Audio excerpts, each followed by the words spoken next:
Vincent, kebetulan produk sayanya sama dengan Pak Kori barusan. Kebetulan saya lahir dan besar di Lampung dan keluarga saya itu petani coklat. Jadi di Lampung itu sebenarnya komoditi banyak. Kenapa saya berfokuskan ke coklat? Karena saya tahu jenis coklat, terus saya tahu beberapa petani, harga-harganya dan supplier. Kebetulan 5 hari lalu saya baru dari Lampung tuh Pak. Kebetulan saya bawa sampelnya. Untuk coklat sendiri, kalau misalnya di Lampung itu ada 2 Pak, ada yang namanya MCC, ada juga yang produk coklat terlokal namanya seperti itu Pak. Kalau MCC itu hanya tumbuhnya di Lampung dan di Sulawesi saja Pak. Apa bedanya dengan coklat biasa? Kalau misalnya si MCC ini dia lebih berat, bijinya juga lebih besar dan pipih, jadi akan lebih berat kalau misalnya hasil keringan seperti itu Pak. Lalu nanti biasanya yang kita jual kalau misalnya diprodukan itu tuh bentuknya seperti ini Pak. Nanti biji coklat tuh ada yang difermentasi. Biasanya ada beberapa pabrik yang minta si coklat ini difermentasi karena biasanya untuk dijadikan si minyak coklat itu sendiri karena nilai jualnya biasanya lebih mahal Pak. Ada juga beberapa pabrik yang mintanya tuh coklatnya sudah dibuka seperti ini tuh Pak, seperti itu. Kebetulan kemarin saya mengunjungi supplier tuh ada 10 Pak di Lampung, dari Lampung Timur sampai dengan Lampung Utara seperti itu Bapak. Untuk website sendiri on progress Pak, seperti itu. Nama domainnya sudah ditentukan belum ya? Nama domainnya tuh lagi mencari tuh Pak. Kebetulan saya tuh masih mau Java atau mau Indonesian coklat seperti itu tuh Pak. Cocoa, maaf. Cocoa ya. Oke, Iya. Ini sudah bagus sih sebenarnya karena memang secara family business sudah di situ juga ya. Artinya product knowledge dan jaringan supply chain-nya sebenarnya sudah dikuasai sama Bu Eva sih ya. Jadi menurut saya sih prioritas berikutnya karena juga sudah ada sisi supply-nya, berarti di website-nya Bu segera dimulai aja gitu ya. Jadi nanti cari yang sesuai dengan keyword, dicek di kunci host tadi ya, apakah masih available atau tidak, bisa Java Cocoa atau Indonesia Cocoa.com gitu ya. Atau mungkin turunan berikutnya, saya nggak tahu apakah yang di sana itu di luar itu lebih ke bean atau ke powder atau ke apa gitu ya. Nanti kita bisa diskusi lah dengan Pak Vincent atau saya untuk menentukan si nama domainnya. Setelah itu bisa mulai dikerjakan gitu ya. Dan jangan lupa karena keuntungannya Bu Eva juga dari sisi supply chain-nya sudah oke gitu ya, artinya bisa dapat banyak dokumentasi kan pada saat ke Lampung kemarin tuh sekalian Bu difoto kalau bisa bukan hanya produknya ya, tapi mungkin pada saat petaninya lagi manen atau lagi apa itu oke tuh karena orang luar terutama suka story gitu. Nanti bisa dimasukin di produk katalog udah ya. Udah Oke, kebetulan good. langsung saya bawa saya foto-foto seperti itu Pak. Oh good. Oke, nanti bisa di materi website bisa dimasukkan, kemudian ke company profile dan katalog produk juga bisa dimasukkan. Yang pertama-tama, saya ingin menyapa terlebih dahulu sekaligus mengucapkan terima kasih kepada yang kami hormati, tim dari ITPC Jeddah yang telah berkenan untuk memberikan kesempatan kepada kita semua untuk melakukan presentasi produk pada kesempatan kali ini. Jadi ini adalah beberapa produk sertifikat kami, seperti ada coffee valuation yang dari Gayo, dan beberapa sertifikat halal dan laporan hasil analisis. Jadi udah memang dikenal dengan smooth body-nya, flavorful yang balance ya. Jadi itu memang diminati both di lokal dan juga yang di internasional. Tadi jadi yang untuk harga produk komersilnya berapa? $9? $9 betul Pak. FOB price. FOB price, iya. Untuk produksinya kami untuk di Gayo itu tuh bisa 3-5 kontainer. Untuk yang Bandeling karena kita bekerja sama dengan beberapa village kecil, nggak sebanyak yang Gayo, itu bisa di 2-3 kontainer. Saya mewakili Lavandra Eternal Nusantara. Di sini kami bergerak di bidang pembuatan kerajinan ramah lingkungan, pengganti spons yang terbuat dari mikroplastik. Untuk tanamannya namanya lufah. Nah, jadi yang awalnya terbuang menjadi limbah, kami olah menjadi beberapa kerajinan ramah lingkungan yang sudah masuk ke beberapa villa dan hotel di Jogja, Bali, Lombok, dan untuk ekspornya kami sudah masuk di Korea Selatan sejak April. Kemudian ini bentuk gelondongannya dalam bentuk potongan, tapi kalau untuk beberapa negara seperti kemarin kami kirim sampel ke Taiwan, Australia, dan di Korea Selatan agak kurang tertarik kalau dalam bentuk gelondongan. Jadi memang lebih menginginkan yang bentuk olah seperti ini, spons bentuk oval. Kemudian ini yang untuk wajah. Jadi ada 2 jenis tumbuhan, satunya seratnya lebih halus, satunya lebih kasar untuk badan. Coba kami tawarkan ke hotel-hotel yang baru di sini. Kan di sini lagi banyak pengembangan kota-kota baru tuh yang ramah lingkungan. Memang untuk saat ini kalau untuk pasar Jeddah sendiri belum begitu aware ya sama lingkungan, tapi untuk kota-kota baru yang NIOM itu, project NIOM itu banyak permintaan juga, sepertinya nanti kita coba tawarkan situ, Mbak. Pada kesempatan hari ini, saya mengucapkan terima kasih yang sebesar-besarnya kepada Pak Kumaracati atas kesempatannya untuk bisa berkenan hadir pada product pitching pada hari ini. Ini contohnya untuk luxury residential, kami juga handle yang sifatnya untuk corporate dan komersial. Ada juga untuk yang sifatnya hospitality. Nah, ini ada di Coffee Bean. Mungkin kalau ada yang pernah berkunjung ke Central Park di Jakarta, itu Coffee Bean and Tea Leaf resto yang ada di sana itu dibuat oleh Tiktotik untuk semua furniture-nya, kemudian ada kitchen set dan decoration. Nah, jadi tentang kami, Alia International adalah perusahaan dengan komitmen untuk menyediakan produk perikanan berkualitas dari perairan Indonesia.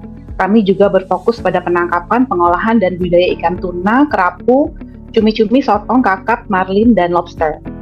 Jadi, kami memastikan kualitas produk kami di setiap tahapan produksinya. Nah, berikut adalah klien yang bayar kami. Kita sudah pernah ekspor ke Amerika dan Kanada, Jepang, Thailand, Korea, Vietnam, dan Hong Kong. Apa dari perusahaan Ibu Bapak pengalaman ekspor, apakah ke negara maju lain seperti Eropa atau Asia Timur, Jepang, Korea, atau bahkan Amerika Serikat? Tadi dari Bu Alia sudah ada pengalaman yang mungkin dari Pak Cahyo tadi sudah pernah supply ke Otsuka, Mas Pion, dan ya itu yang mungkin pengalaman ekspor yang pertama. Kemudian kayak standarisasi sertifikasi untuk produk makanan perikanan memang perlu ada FDA ya. Mungkin kalau sudah ekspor ke Amerika memang bagus, cuma khusus untuk seafood produk perikanan ada tambahan sertifikasi dari Kementerian Kelautan Perikanan. Jadi sejak ada kasus Cesium 137 produk seafood di Amerika perlu ada tambahan sertifikasi dari Kementerian KKP yang pengecekannya perlu dilakukan di lab yang ditunjuk oleh FDA termasuk BRIN. Memang ada tambahan satu step lagi, cuma beberapa perusahaan sudah berhasil setelah akhir Oktober ada kasus kontaminasi Cesium 137. Ya mungkin Bu Alia juga sudah paham, cuma hanya sekedar info saja. Assalamualaikum warahmatullahi wabarakatuh. Selamat pagi, selamat malam. Waalaikumsalam. Kita semua. Good evening. In this special occasion, I would like to introduce the entrepreneur from US, Mr. Agung Bimbo Prastio from Good Vibes Society, and Mr. Silas Hosea from D&D Global Industry LLC and Jack Toko Bang Jose. So they are a good entrepreneur and they are already involved in ATPC Los Angeles and several special occasions like Trade Expo Indonesia, Business Forum, Business Matching. So thank you for the presence of Pak Agung and Pak Silas. Good morning and thank you for having me. My name is Annabella. I represent Inabara Coffee by PT Kayana Mekarabadi. Indonesia isn't just one flavor. If you can see, there's a lot of origin from Sumatra, Mandailing, Java, Sulawesi, Bali. So like from Sumatra, it's the most popular is Gayo. And the Mandailing, there's like an earthy, full body flavored. And for Bali, it's more bright citrus kintamani. And for Sulawesi, it's more like smooth herbal toraja. And below, because trust is everything from the business, we have like certification. And if you check here, we have the LUAC certification. And here we also have our US specialty coffee associate, and Arabica is also starting from 8.5 to 13. And then for LB is 3.86 to 5.9. So our packaging is, we usually use high Berry Screen Pro. Inside there is double stitch with more liner to keep the moisture and aroma intact. And then we also cover it with jute bag. Basically, jadi udah FDA ya? Udah FDA, semua udah siap. Betul Pak. Udah pernah kirim ke Amerika? Saat ini belum, kita lagi mau mencoba ekspansi. Namun sekarang aku udah kontak dengan salah satu American importer, dia juga mau datang visit ke tempat saya untuk cek-cek kopi. Kami ikut di World of Coffee, ada Indonesian Pavilion yang diprakarsai dari atas perdagangan KBRI DC. Waktu itu ada 12 exhibitor terkait kopi, dan kebetulan di San Diego juga ada pemilik coffee shop. Ya, jadi ada beberapa sebenarnya untuk kopi, memang untuk importir diaspora Indonesia juga cukup beragam dan ada di beberapa kota, di San Diego, di San Francisco, dan di Los Angeles. Dan ya pameran untuk kopi ya, Specialty Coffee World of Coffee itu tahun ini di San Diego, tahun kemarin di Houston, 2 tahun lalu di Chicago. Jadi pindah-pindah, dan memang potensi kopi tiap tahun cukup besar, sekitar 300 juta US, tapi memang ekspornya rata-rata masih green bean. Jadi memang namun dari sisi kualitas, dari sisi roasted itu juga harus diperhatikan ya, kalau memang sudah ada FDA bagus. Misalkan nama saya Seno, Kepala ITPC Milan. Di sini saya juga didampingi oleh Bu Anggita, Wakil Kepala ITPC Milan, Pak Elmo, Local Staff ITPC Milan, dan juga Pak Ibnu dan Mbak Latifah di belakang layar. Pagi hari ini mungkin saya akan sedikit memberikan insight terkait dengan peluang ekspor ke Italia dan juga pameran-pameran yang ada di Italia. Jadi alangkah baiknya jika Bapak Ibu memahami Italia itu sendiri, baik dari sisi ekonomi maupun demografi. Kita lihat dari sisi ekonomi, Italia itu merupakan GDP terbesar ke-8 di dunia dan juga terbesar ketiga di Uni Eropa. Yang kedua, yang seperti saya bilang tadi, konsumen Italia itu sangat concern dengan lingkungan dan juga sustainability. Kita lanjutkan ke peserta berikutnya, yakni Ibu Elis. Sudah siap Ibu Elis? Perkenalkan, saya Elis dari Ravandra Eternal Nusantara. Untuk produk kami berfokus di kerajinan lufa, gambas atau oyong, dengan pemberdayaan ibu-ibu dan petani di Kabupaten Jember. Karena untuk case di Jember ini ada banyak sekali pengangguran musiman karena karena tembakau ya. Kemudian untuk produk-produk kami sebenarnya selain lufa, kami ada softnut atau buah lerak untuk bahan deterjen, sabun alami dan juga untuk deterjen alami.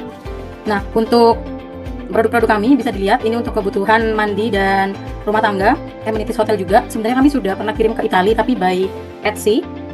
Nah, kemudian untuk spons kami ini ada 2 jenis, yang oyong dan gambas. Kalau oyong lebih tipis, biasanya untuk wajah. Kalau yang gambas memang untuk mandi dan untuk kebutuhan rumah tangga lainnya. Kalau untuk ekspornya, kami rutin kirimnya ke Korea Selatan, masih di bawah 30 kg, karena juga produknya ringan. Terima kasih Bu Elis. Kami kemarin sudah sempat cek juga ini produk lufa, menarik Bu, cocok dengan yang diinginkan oleh orang Italia, kan sustainable dari sisi sustainability. Dan sementara ini rak display kami belum penuh, jadi monggo kalau misalkan nanti lufa juga mau mengirimkan sampel ke kami itu juga bisa, karena jika ada sampel di sini orang-orang Italia kan bisa langsung megang barangnya gitu. Bu Elis, produknya menarik banget kemarin pas lihat company profile-nya bagus banget. Terus udah gitu sepertinya amat sangat bisa diterima di sini. Toh Ibu juga udah pernah kirim kan. Dan ini Bu tertarik banget tadi saya sama ceritanya bahwa ini memberdayakan orang-orang yang mungkin belum punya pekerjaan gitu. Ini mungkin bisa ditulis, bisa diceritakan di websitenya tadi sebagaimana yang Pak Seno sampaikan, websitenya kalau bisa aktif, kemudian diceritakan di situ bahwa ini memberdayakan satu petani langsung, kemudian yang kedua pekerjanya juga dari orang-orang yang mungkin belum punya pekerjaan gitu. Jadi ada cerita selain produknya yang menarik, ceritanya juga menarik.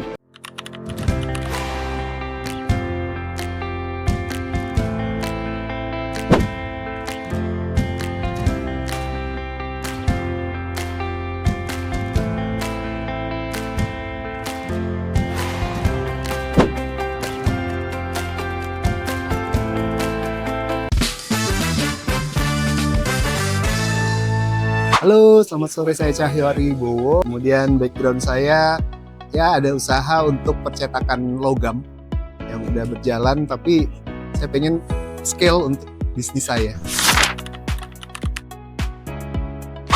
Wah, ini sangat menarik karena untuk masterclass ini sebelumnya kan saya udah ikut mini class ya. Jadi dari mini class itu udah ada beberapa insight, kemudian saya masuk masterclass, makin meningkatkan pemahaman saya tentang ekspor. Oh, sangat banyak. Jadi selain ilmu yang didapat dari mentor-mentor yang memang sudah berpengalaman, dengan peserta lain pun jadi bisa membangun networking, dan ternyata Skill Bridge ini juga membentuk sebuah komunitas yang kita begitu training selesai pun tidak terlepas begitu saja, tapi kita tetap membangun silaturahmi, akhirnya bisa bertumbuh bersama. Oh, ini harus diikuti sih, karena ini sangat berkualitas dan bisa meningkatkan skala dari usaha teman-teman semua. Halo, nama saya Erika. Saya sebelumnya punya produksi fashion di pakaian. Sampai saat ini sih mungkin sekitar hampir 2 bulan. Perasaannya, senang banget ya karena mentor-mentornya di sini benar-benar membimbing, banyak banget ilmu yang dikasih, dan setiap stepnya kalau kita ada yang bingung kita bisa tanya, dan mereka tuh komunikasinya bagus banget. Perubahan ada, jadi lebih banyak tahu, dan maksudnya kalau ada kesalahan di setiap step tuh bisa langsung diperbaiki, karena seperti tadi saya bilang, mentornya sangat proaktif banget ya ngebantuin, dan kita ada kayak setiap minggu ada kopdar, jadi bisa saling kenal dengan komunitasnya juga gitu. Jadi banyak banget sih manfaatnya yang dirasakan. Nama saya Rian, saya punya basic di gula aren dan sekarang lagi perkembangan buat ke supply bisnis ke F&B, terutama F&B. Ya kita sekarang sih supply-nya gula aren air sama gula aren semut. Dari tahun lalu di bulan Oktober ya. So far sih sebenarnya lebih banyak kebantu sih. Jadi dari searching teman-teman di sini, kita juga dapat komunitas-komunitas yang menurut saya sih positif. Jadi so far so good. Kalau untuk perubahan pastinya iya, karena kita di sini sebagai pembisnis udah nggak jalan sendirian gitu. Jadi kita ada teman-teman yang bisa bantu. Mungkin secara validasi doang itu udah sangat membantu.